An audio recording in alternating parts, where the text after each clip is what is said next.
Үлкен күнә жасаған адам кәпір болады ма? Кейде үлкен күнә жасаған мұсылманды бірден діннен шықты деп айту кездесіп жатады. Алайда Ахлу сүннет уәл жамағат ғұламалары ұстанымы бұлай емес. Ашғари және Матруди сенім мектептерінің өкілдері амал мен иманды біртұтас ажырамас нәрсе деп қарастырмайды. Яғни иман мен амал бөлек нәрсе деп қарастырады. Сондықтан үлкен күнә жасаған адам иманнан шығып кетпейді. Алла тағала Құран кәрімде былай дейді: кім бір жақсылық жасаса, оған 10 есе қарымтасы беріледі. Ал кім бір жамандық жасаса, соған сай ғана жазасы беріледі де, олар зұлымдыққа ұшырамайды деген.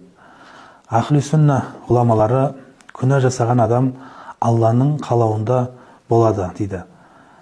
Алла қаласа әділдігімен жазалайды, қаласа рахыммен кешіреді. Үлкен күнә ауыр іс, бірақ ол адам бірден діннен шығып кетпейді.